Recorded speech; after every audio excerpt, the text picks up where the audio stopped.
Hi there, Tad Hargrave from Marketing for Hippies, and just in the middle of my mentorship retreat.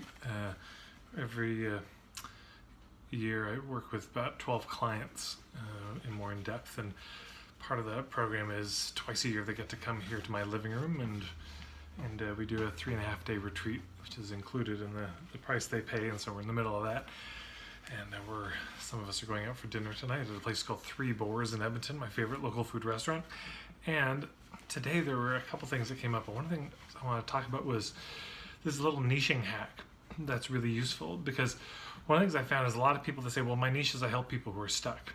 And I help them get unstuck. The challenge is it's just so broad, it's too vague, because that could of course be everybody, every manner of stuck. But one of the participants, she's a healer type and uses various modalities, which isn't really the interesting thing, but we realized that her niche was primarily she works with people who are dealing with some sort of physical symptom or pain more than relationships or money, but fundamentally it's people who are stuck, but they believe there's some emotional root, there's some emotional cause underneath it, and they don't know what that is, and they'd like to figure it out.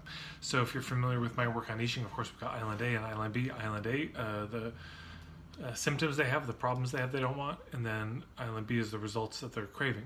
So Island A is, let's say with the physical symptoms, I've got some mysterious symptoms, some pain that I've gone to see the doctors about, it's not going away, and I don't know what it is. And I suspect there's some emotional, I've gotten to a point where I think maybe this is an emotional thing, not just a biochemical kind of or physical thing. Island B would be, I now understand what that is. Or that could be the Island B, the result of one of the offers, which is what we talked about today. Is, of course, ultimately they want the pain to go away. They want the symptom to not be there anymore.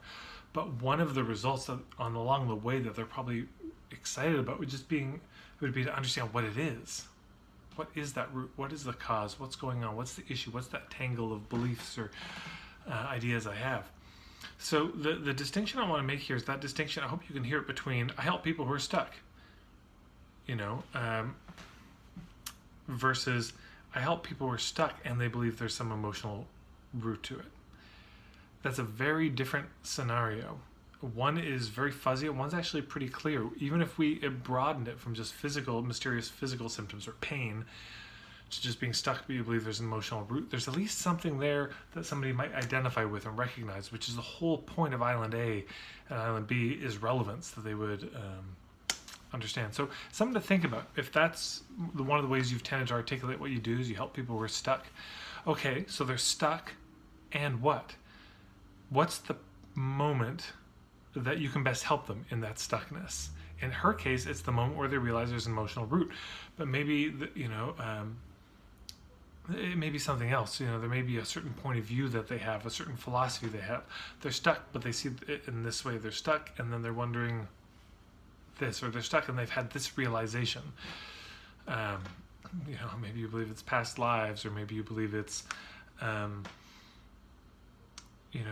they're having all these mysterious physical symptoms, and they're beginning to think maybe it's an allergy because nobody else can figure out anything, or maybe it's just about the food they eat in general. Maybe it's bad habits they learned when they were a kid, but they can't figure out what. So not just stuck in general, because that could be anything, and not just even the symptom, but they're in a symptom and there's a certain something else that's happening around it. A certain thing they're already thinking about, that if you were to name it, they would say, yes, that's me. So that's my little niching hack. I hope that's useful. If you have any other examples of this, I'd love to see them. You can put them in a comment below. Feel free to ask any questions. That's all. Take care.